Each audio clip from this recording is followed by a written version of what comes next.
Hello there, it's April 9th, 2024. Is that correct? Yes. My name is Joe Weston, and we're here for our monthly Global Heart Gathering. And it's really a joy to have you all here, those of you who are showing up from different parts of the world, those of you who are joining us in your heart in this time. And as you know, we gather now monthly from people around the world to connect in community and to share our hearts with one another, to practice, to become what we call to be resilient in and to practice resilience and fierce compassion as a way to help us find our grounding and our footing and our centeredness in these times that seem to be just so turbulent and with a lot going on.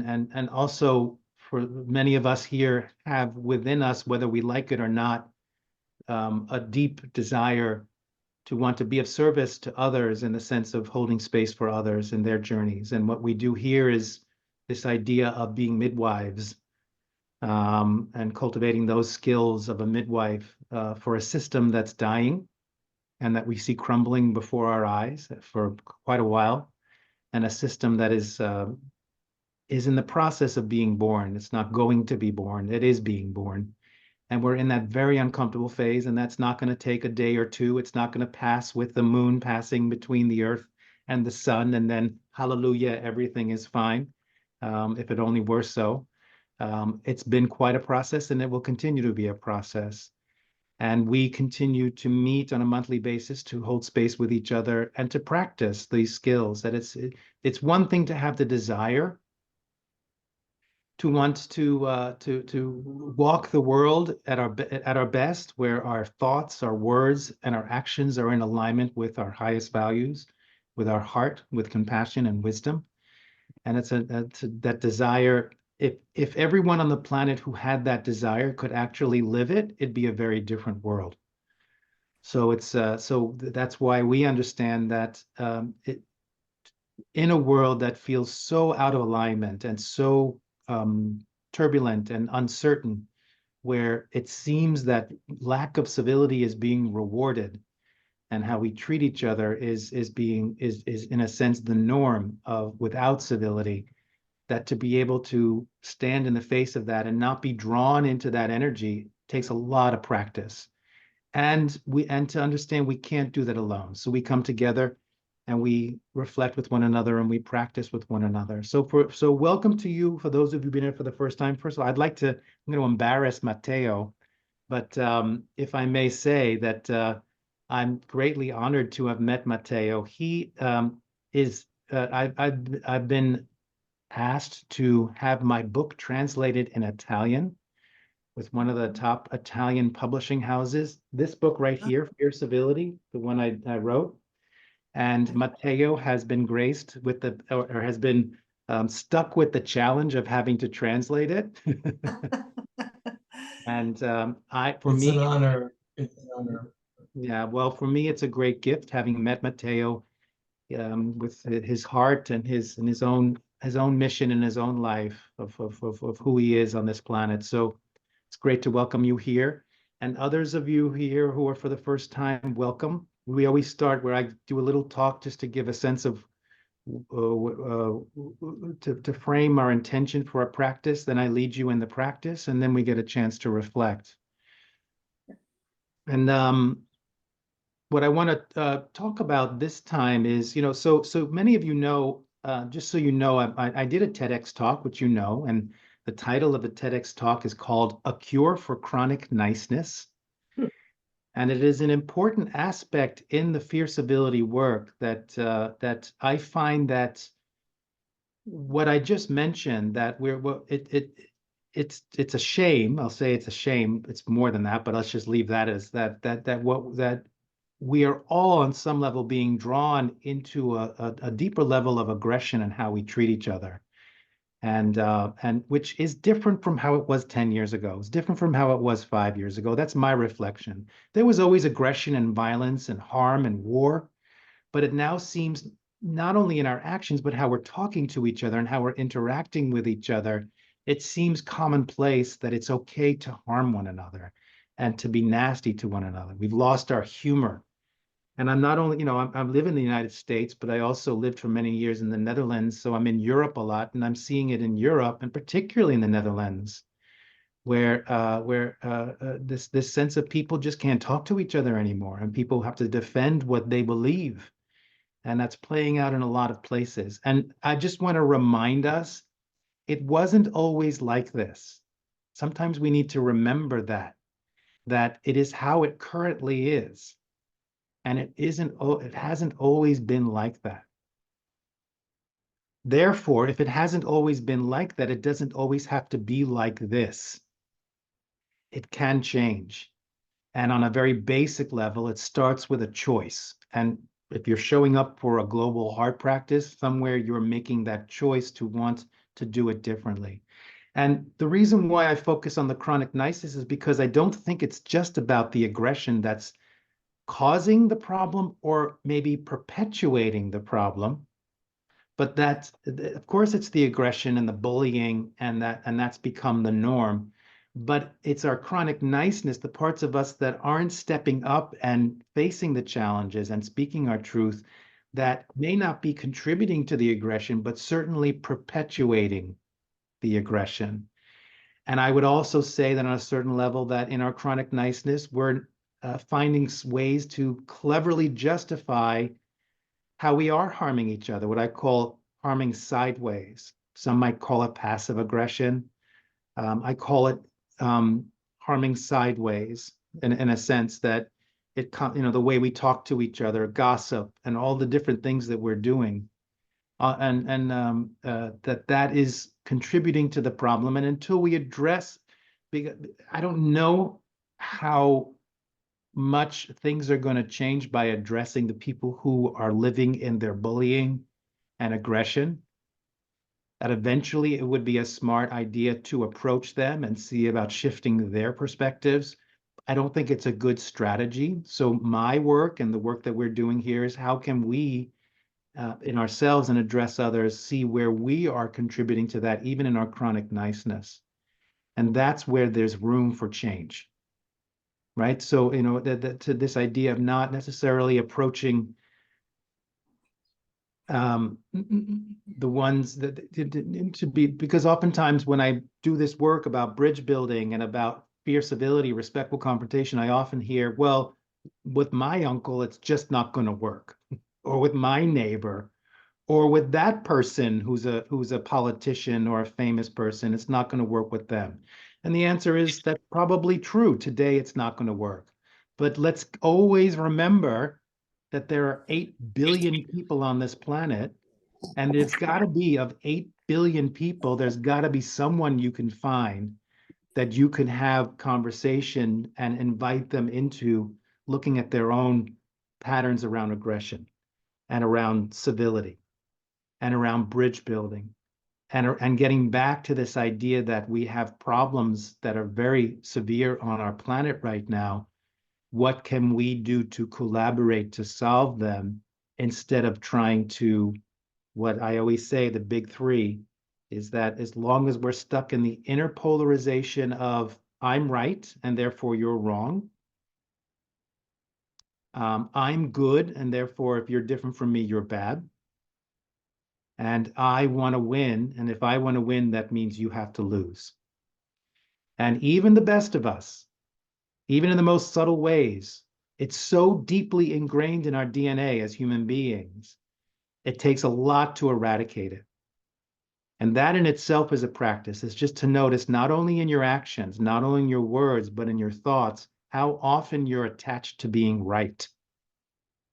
How often you're attached to putting people in the labels of good guy and bad guy. I'm good. People like me are good. People with my beliefs are good. And if you have different beliefs, you are wrong.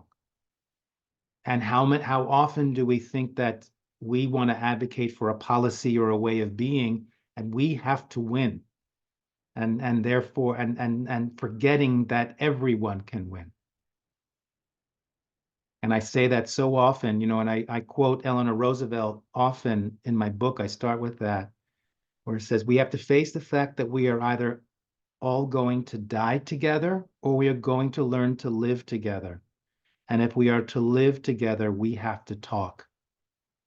And I would take it so far as to say we're in a time where we don't have the luxury anymore for win-lose.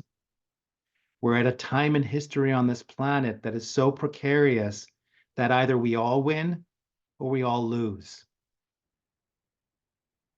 And this is it's just a viewpoint. It's just a way of looking at this, and I'm not claiming I'm right, right? So I just want to say I'm not saying I'm right.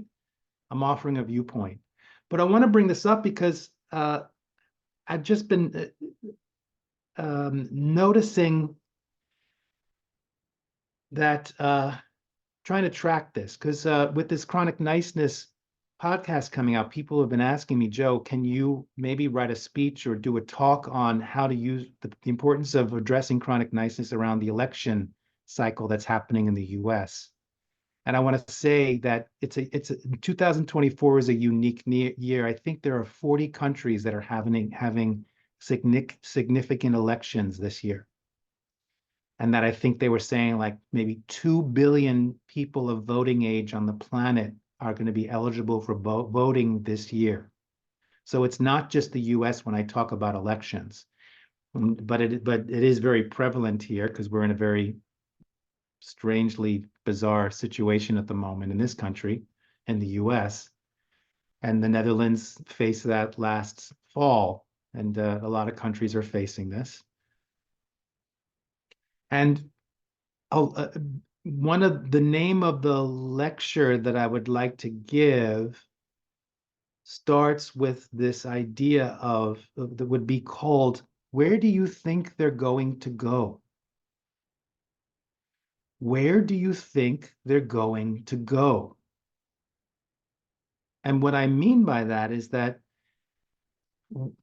so much about elections and so much about policy making is about, I have a policy. I believe the world needs to be this way. I believe people need to treat each other this way. And either you, and I will do everything I can. I will spend enormous amounts of money, time, and resources and talent to get my policy into law. And if you have a very different view, I don't care that your view is very different and that you may not see it the same way.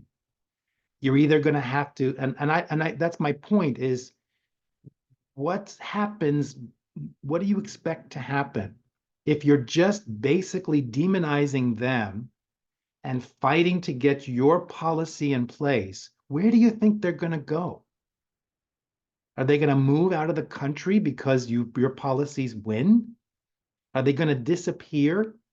Or even more fantastical, do you think as soon as the law is put into place, they're suddenly going to go, oh my God, I have a revelation. I see the world in a whole new way. That ain't going to happen.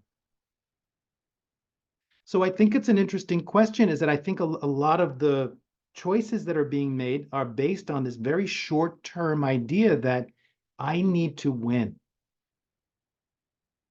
And that we're seeing that a lot of our like a perfect example of that is, with all due respect, Ruth Bader Ginsburg, an American justice, for those of you who don't know, very significant person in American history in the early 70s, basically saw that women had very few rights. Women couldn't, in the early 70s in the United States, women couldn't get a credit card on their own. They had to have their husbands get a credit card for them.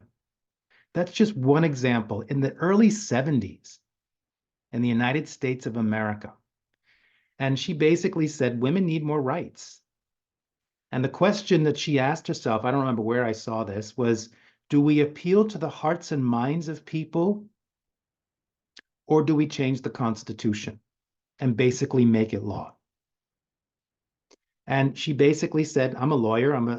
This is when she was a lawyer before she became a justice. I'm going to try to change the Constitution. And she did. And that's when we came into, many of you probably around the world have heard the phrase Roe v. Wade, Roe versus Wade, which was a law that was brought in, which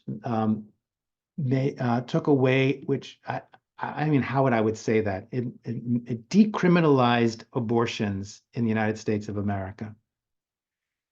And that became the law of the land, as we love to say here. It's the law of the land. And now that's been dismantled. So it's an interesting thing to say, if you're just focusing on policy and law, it's a mental construct. Law is a mental construct. It's just basically an agreement of human beings. And they can come into being and they can also be destroyed. Does that ultimately have lasting effect?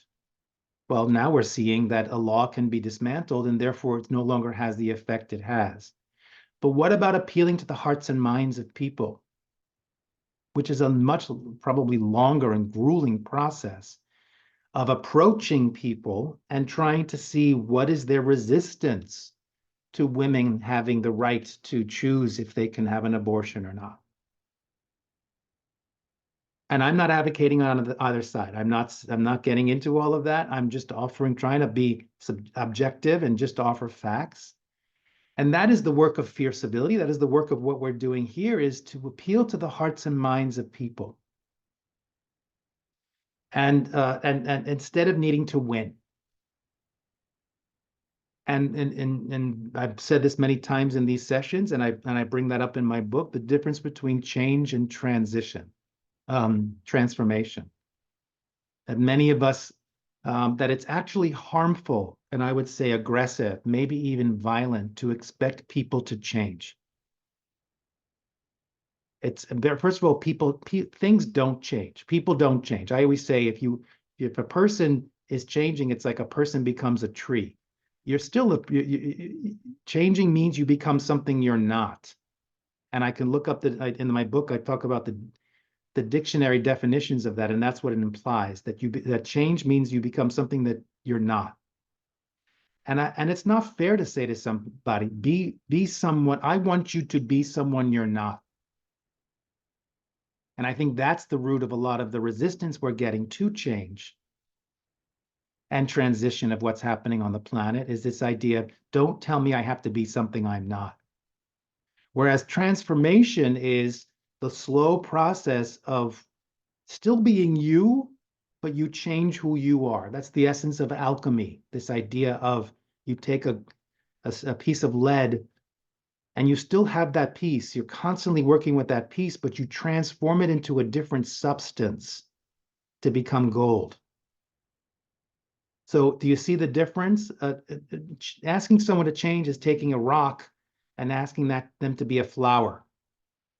Transformation is saying you could still be a rock, but you're going to be, but your core substance is going to go from lead to gold.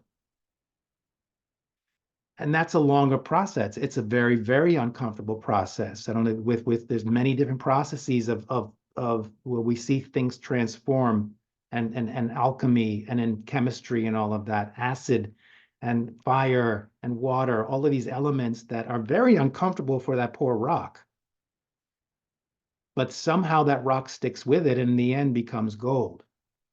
And in a sense, that's what we're in right now in this transition on our planet, is we're in the acidic experience. The world is really working us on all levels to transform us from our more mundane selves to our more, I would say, evolved selves. Not everybody is up for that challenge. That's why we need practice. That's why we need community. And it's well worth it.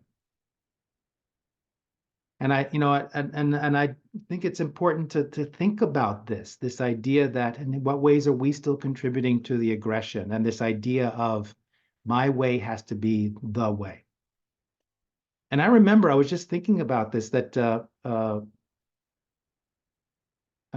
would say almost about 15 years ago, when I was living in California, there was on the local news, someone had wandered onto the highway and was run over and killed.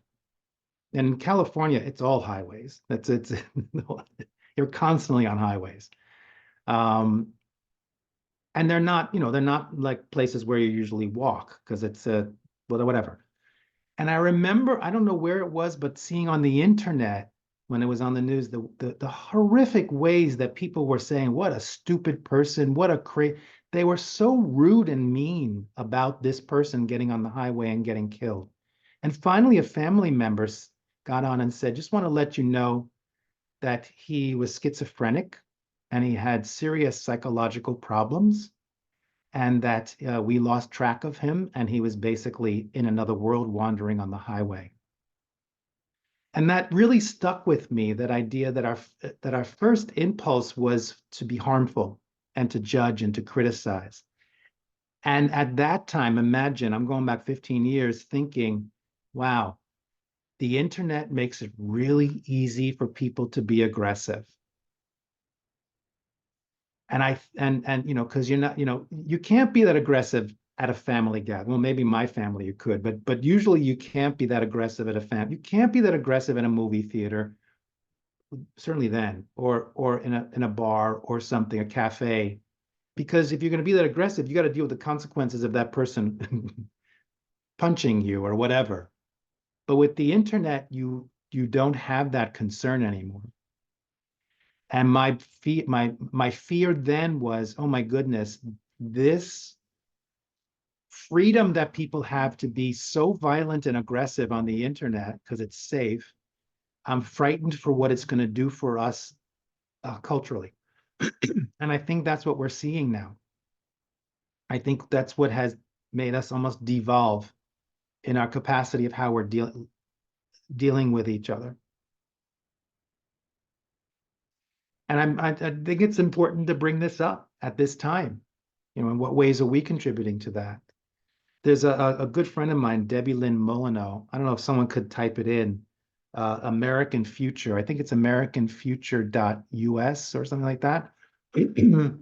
She is a remarkable person who's been in the bridging community here in the United States for years. And I was just talking with her, and she's doing this amazing project where she's interviewing people around the United States. Thank you, Claudine.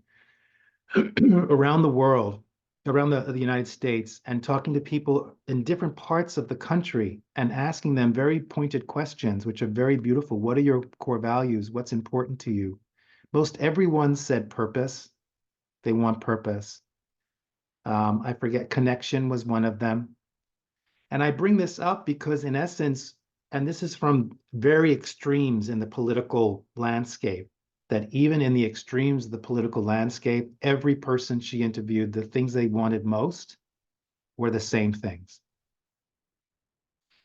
And I remember talking with someone who lives in Ohio in the United States. And Ohio is, for those of you in the US, when we think Ohio, we think a particular demographic, very white, very rural, very much perhaps more conservative or right-leaning. Speaking with an elderly man who I would say was in his 70s or 80s, probably in his 80s, and saying what is he upset about in terms of what's happening. He says, I hate the young people, the fact that they don't hold the door open for anybody anymore. Just let that register. That for him, the reason why he doesn't like progressives, or he doesn't like more the younger generation and more liberal views, is because they don't hold the door open for anybody anymore. So I'm not saying I agree with that or not, but it was very insightful for me to see that, okay, so basically what he's saying is he has now decided that those people are not resonating from very basic core values of civility. That's basically it. And whereas if I spoke with people who are more progressive and liberal, they might say it might not be the holding the door open, but they might say it's something else. I'm not feeling seen for the gender that I choose to express myself as, or who I am, or who I choose to love. But basically, in essence, if you take away the thing that they're talking about, the essence of it is, I don't like them because they're not civil, or because they're not respectful, or they're not they don't share the same values that I have. When in essence, they are exactly the same values. It's just how they're expressing them.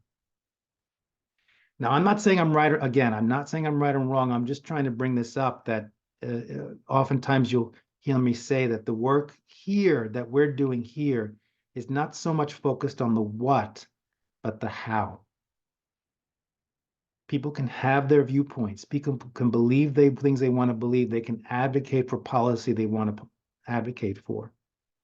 But I think a large part of where we're struggling at this moment is not so much what we believe in, but how we're expressing it and how we're trying to get others to see it as well and to have it manifested.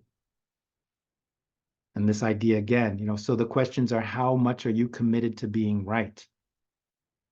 And that's causing a lot of people to basically say, I can't hear what you're saying anymore because you're just bombarding me with the sense of you think you're right and therefore making me wrong. Or how many of us see ourselves as victims, and therefore, because we feel we've been victimized, we have permission to harm others.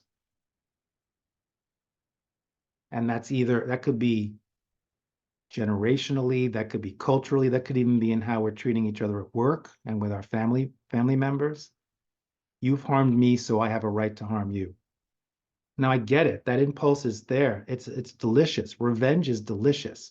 And I say delicious because it literally activates hormones that are really delicious. But in a sense, so is chocolate, and you don't eat it 24 hours a day. There's some, except for 𝗴𝗶𝗰𝗄, I eat it 18 hours a day, just not 24 hours a day. But, and that's part of what we're doing here, just to wrap it up and bring it back. That's what the practice is. The practice is for us to notice we can make the commitment not to be aggressive and cynical in a world that makes it so easy for us to be aggressive and cynical. But the desire to not do that is not the same thing as not doing it. And it's always a question of tracking your own actions, your own words, and I think more importantly, your own thoughts.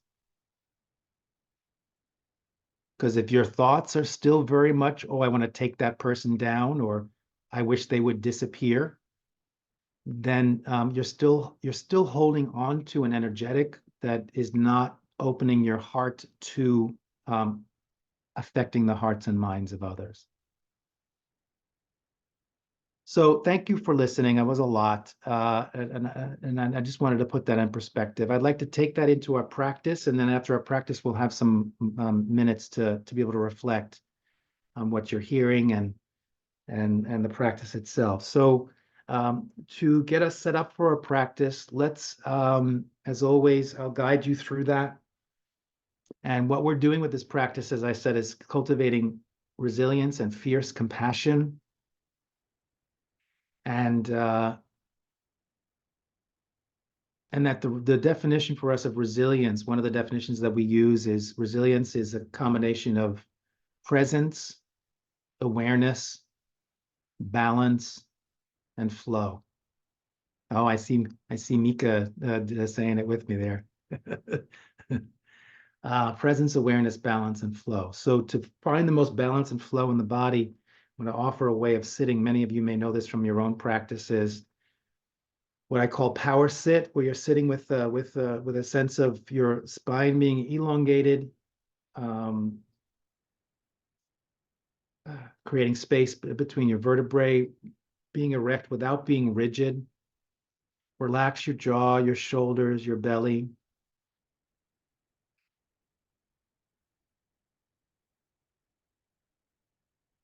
And bringing your attention now to a spot in your lower belly, we call your center. It's approximately the width of 3 fingers below your navel and 1/3 of the way into the body. So if you want to investigate that, if you put your fingers together like this, place your index finger over your navel where your pinky resides. That's about 3 finger widths below your navel. Bring your attention to that spot. Now bring your attention inside of your body, about 1/3 of the way of the body from the front of the body.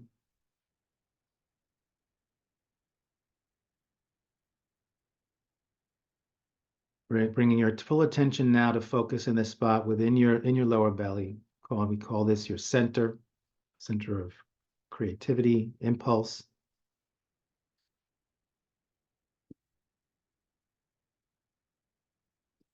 Personal power and awareness.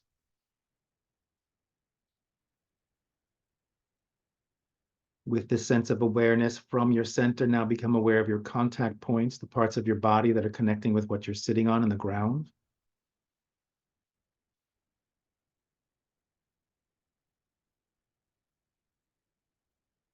And feeling those contact points, feeling the pressure of gravity bringing you down towards the floor or the chair, feeling that stability. Contact points, feeling that stability, picking up that information. And the more you trust that stability, the more you can invite yourself to let yourself be held. Just drop in. No need to hold yourself up. Let yourself be held.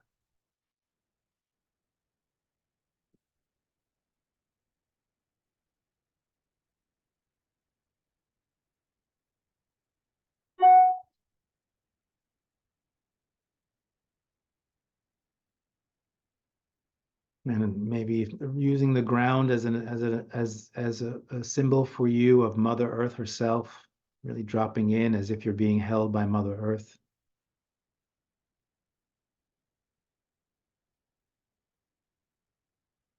Honoring the land under you, all the peoples and the tribes who have inhabited that land for centuries, taking care of that land, just gratitude.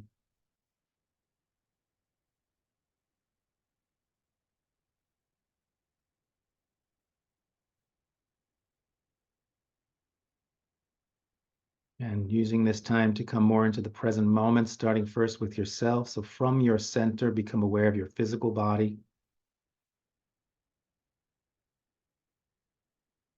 Without doing and needing to change anything, simply noticing, cultivating deeper listening. How is your body communicating with you in this moment?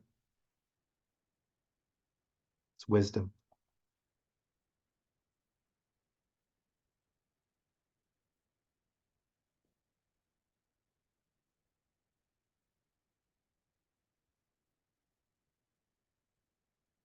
From your center, become aware of your emotional body. What emotions are you present to in this moment? And knowing that all feelings in this practice are welcome, allow them to flow, express.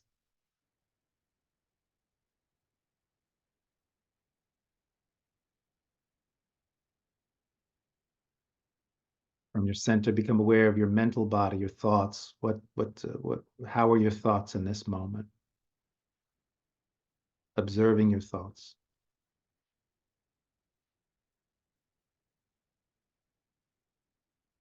Maintaining connection with your center. Now bringing awareness to your heart, to the middle of your chest, where your heart power resides. Compassion, respect, connection. Your highest values.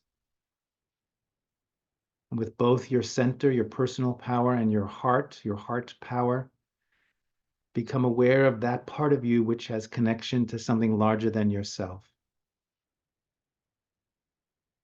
More unseen part of you that can tap into something larger than yourself. And in this moment, from that part of you, be aware of what is your connection in this moment to something larger than yourself, or whatever that means for you. Spirit, humanity.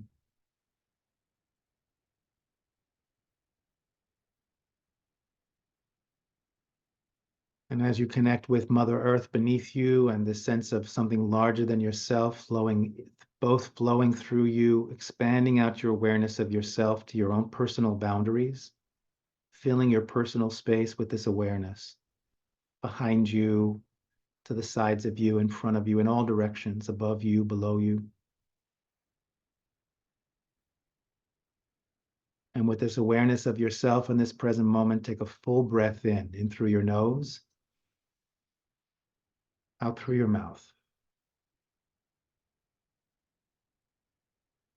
And with this awareness of self in this present moment, from your center and from your heart, become aware of your surroundings. No need to look, simply become aware, cultivating a deeper sense of sensing and awareness in all directions, the space you're in, placing yourself in the space you're in. Noticing how your space might be influencing you.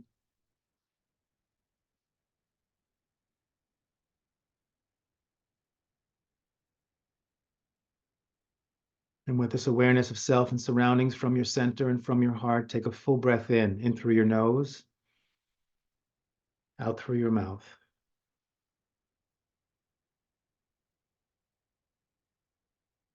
Building on your awareness and your capacity to open your heart to more and more from your center and from your heart, with an awareness of self and surroundings, become aware of those in this meditation circle. Those who are joining in this call from various parts of North America, various parts of Europe, perhaps those who are joining us just not online in various other parts of the world. From your center, your personal power and your heart connecting with their personal power and their heart. Just opening up your curiosity to consider your value system and in what ways might your values be similar to theirs and theirs to yours. You don't need to cognitively come up with answers. If they come, they come. But the practice here is to activate your curiosity. Where do our values align? When you get distracted and you start thinking too much about other things, bring it back to that same practice. Cultivating that curiosity. Where do our values align? Noticing how that influences you. And with this awareness of self, surroundings, and those in this meditation circle, from your center and from your heart, take a full breath in through your nose, out through your mouth. And again, building on this, on your capacity to take more beings into your heart, maintaining your connection with self, with your surroundings, and with this meditation circle and group.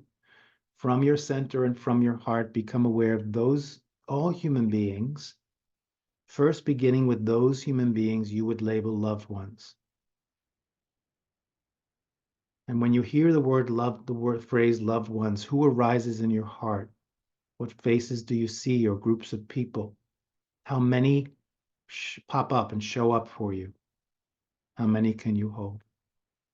Do you have family members that you would consider loved ones? Do you have friends, colleagues, groups that you align with? Teachers, mentors, people that you consider heroes or heroines or heroixes.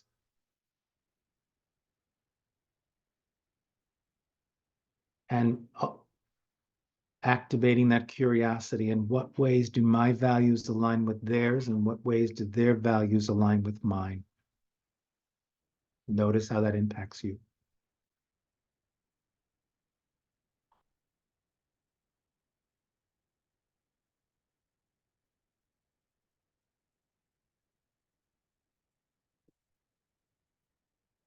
And from your center and from your heart, become aware of those human beings you would label strangers. Who arises in your heart? What faces do you see? Groups of people.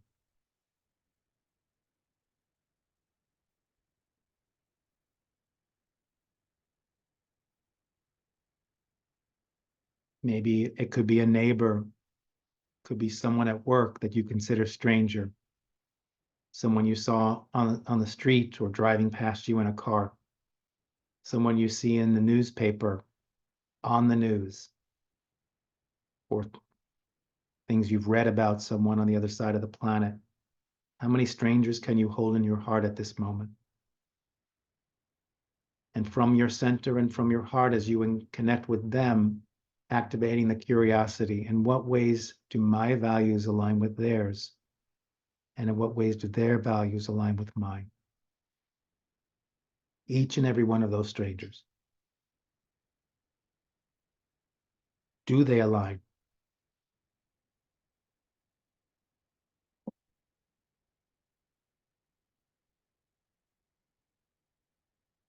Notice how that impacts you,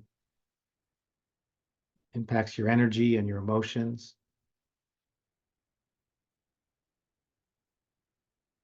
And from your center and from your heart, become aware of those human beings you would label adversaries. Who arises in your heart? What faces do you see? How many can you hold in your heart in this moment? As you stand face to face with them, from your personal power in your heart, connecting to their personal power and their heart. That might be family members who you consider adversaries, or work colleagues, or neighbors, or certain groups of people, or certain leaders, or people you see on the news or in the newspapers. How does that shift your open-heartedness in this moment? Does it activate a certain cynicism or aggression in you? And again, with these adversaries, as you stand face to face, activating that curiosity, in what ways might their values be the same as aligned with mine? And in what ways might my values align with theirs? Do their values align with mine? Might our values align with one another and we just want to express them or manifest them in different ways?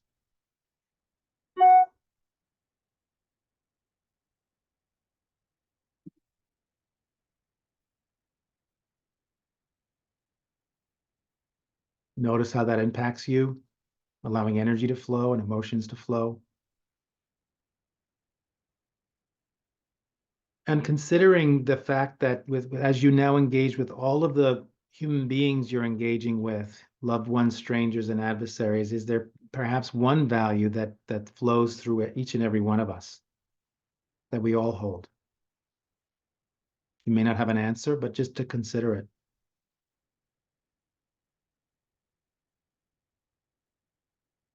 And with that sense of connection with all human beings, from your center and from your heart, take a full breath in.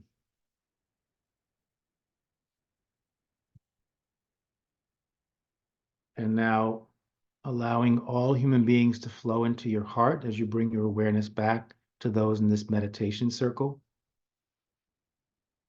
Noticing the impact of bringing this whole journey of connecting with as many human beings as you could, aligning values now back to those sharing that experience, shared value. Those in this meditation circle flowing into your heart as you bring your awareness back to your surroundings. Allowing your surroundings to flow into your heart as you bring your awareness back to yourself. And to ask yourself the question, in what ways do all parts of you align with the same values? In what ways are there parts of you that are not in alignment with the values of other parts of you? And just to consider that with compassion. And as a way to close this practice, let's take one final breath in. Deep, deep breath in through your nose, out through your mouth. Okay, and slowly open your eyes, look around the space, shake your body, stretch your body, coming back into yourself, noticing all the beautiful faces on the screen. So we started with a motivation, we had our practice, and now we have a chance to reflect. Would anybody like to share your experiences or thoughts on some of the things I said? Just unmute and go for it. I'll say something. I love the question of what part of my values, I forget the word, but whatever, what parts of me don't align. They're there. Thank you for that. Beautiful. That's a practice in itself.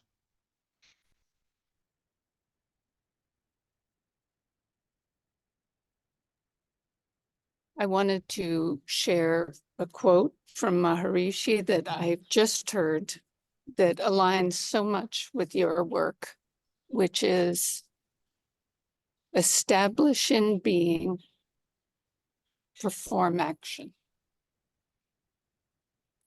Establish in being, perform action. You saying reform or perform?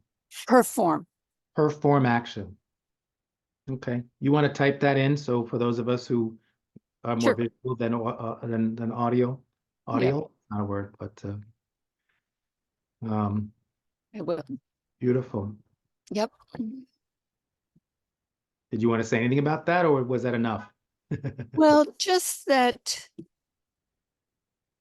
I feel it sort of distills so much of your work to, you know, be self-regulated and to ground in yourself before you have a respectful confrontation, or any kind of contact. It sort of helps me to really be in myself before I do anything.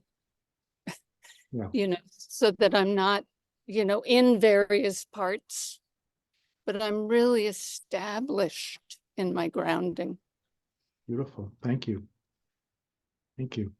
Yes, thank you.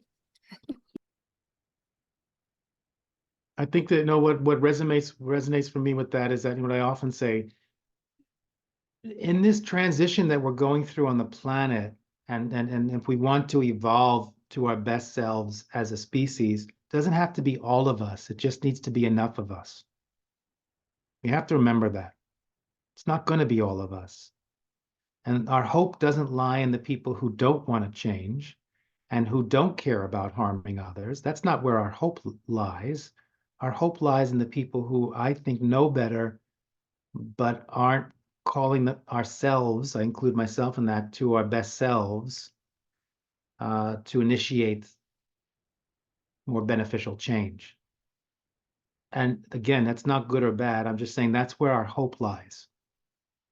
Our hope lies in the people who know better and need to do that very thing, is to align all parts of ourselves with our highest values.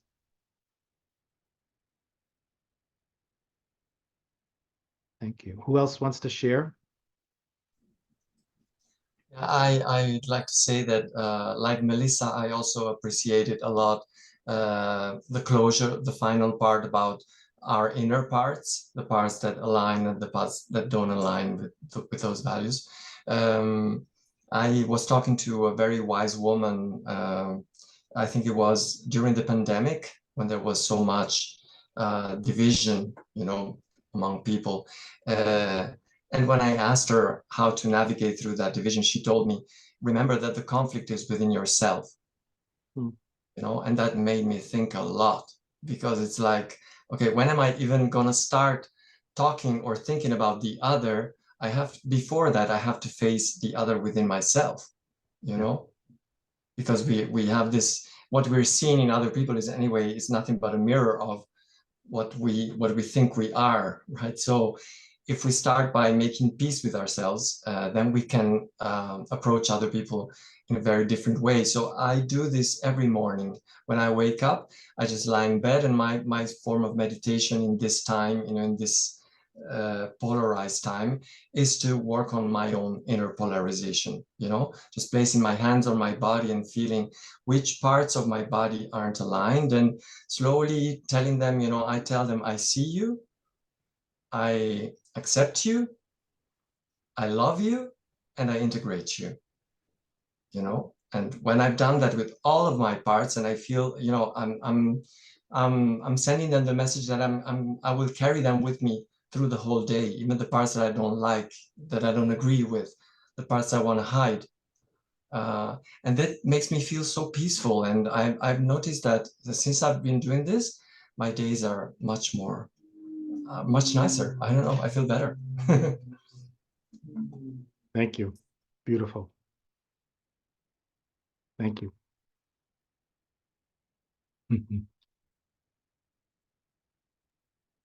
if I can speak again, I love that, Matteo, and the IFS concept of all of us is welcome. You know, that curiosity about all of us. But in this last weekend, I was at a training and I had this concept in myself where there was a part of myself that was really interfering. And I told it to stand down. Not that I didn't love it, that I loved it. I wasn't telling it to go away, but I did need it to stand down.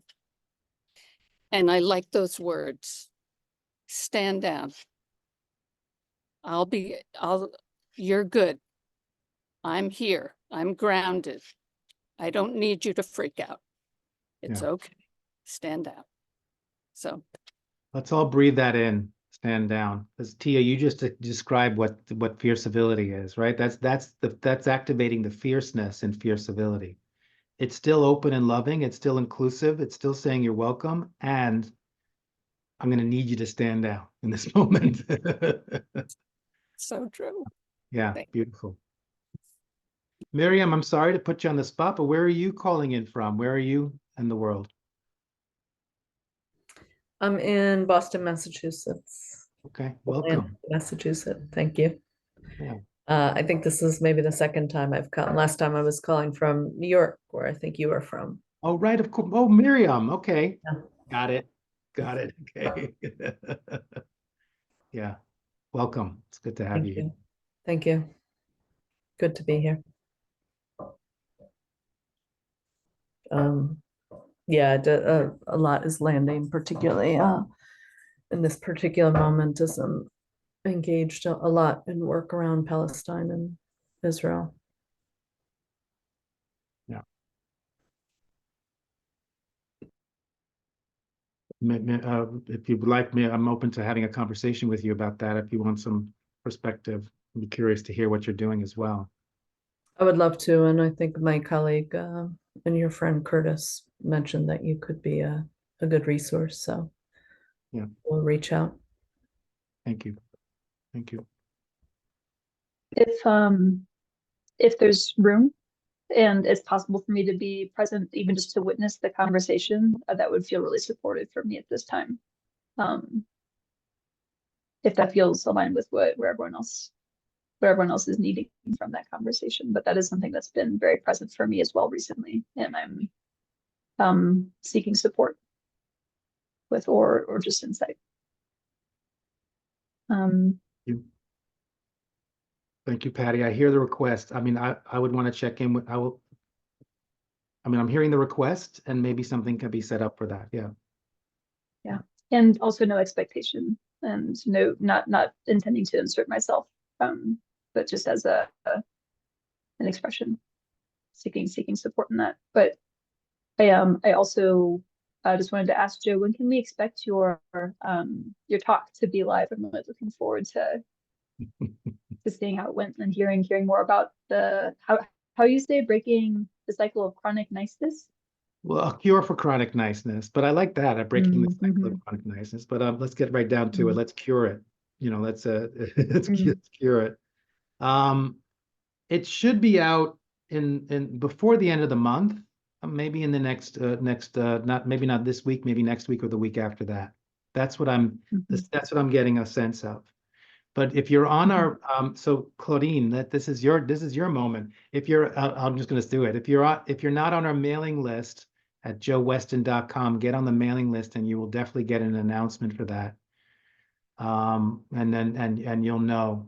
And just putting a whole bunch of things. And I have a request that as you know, with TEDx, with once it's up on YouTube, I want to try to get as many views as possible. So my request is that you start thinking about all the different circles that you're involved with and helping out with promoting it and sharing it with your circles to get people to watch it. We're also doing as a way of taking it to the next level. Once people get to see the 12-minute video, if they're interested in how to cure their chronic niceness, we're offering a 2-hour online workshop on Fierce Civility on June 1st. And there's information already on the website for that. You can actually already register, and we'll get more information to you on that. But that's a great way to get deeper into the process. And then the idea is to do a 5-session online training in that, and start doing live events with that. But that's where we're at right now, just to take that process. And Claudine put in a bunch of other links. If you want to, to purchase the books for the Fierce Civility book or the Mastering Respectful Confrontation book, there's a link there. There's a link to upcoming Global Heart gatherings as well for the next few months, as well as other events we're doing. If you want to donate for this, we don't ask anyone to pay. It's free, but if you want to donate to help with the expenses of getting this work out to the Fierce Civility Project, it's a nonprofit, a stifting. Please offer some of that, and way to get on our newsletter. So I got that out. Was there anybody else who wanted to add anything, an announcement, or just their reflections, or just share from their heart to the group, to the field?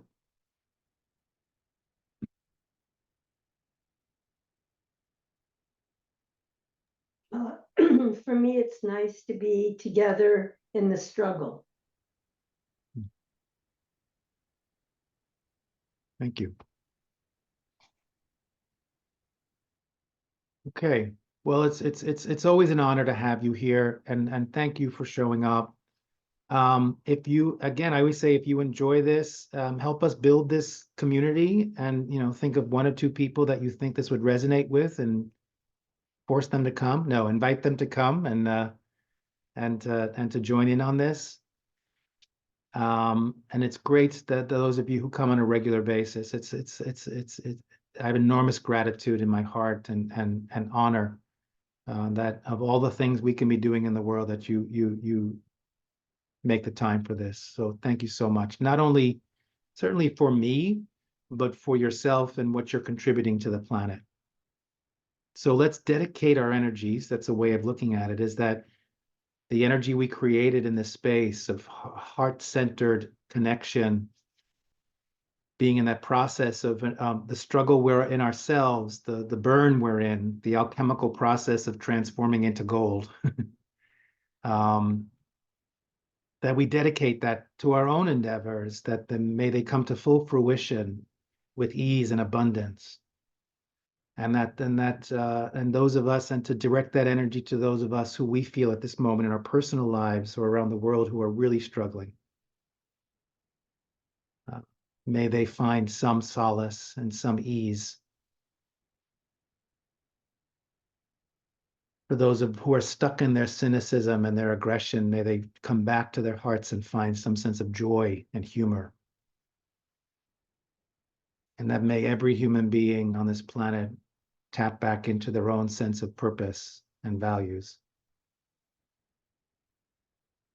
where we can all align and find common ground. Okay, thank you, everyone. Be well, be in touch. Miriam, you have email and everything? Great. Patty, we'll keep you updated if something comes out of that. And yeah, be well, stay safe. Thank you, Joe. Thank you. Thank you so much. Have a beautiful rest of your day. Bye, Thanks, everyone.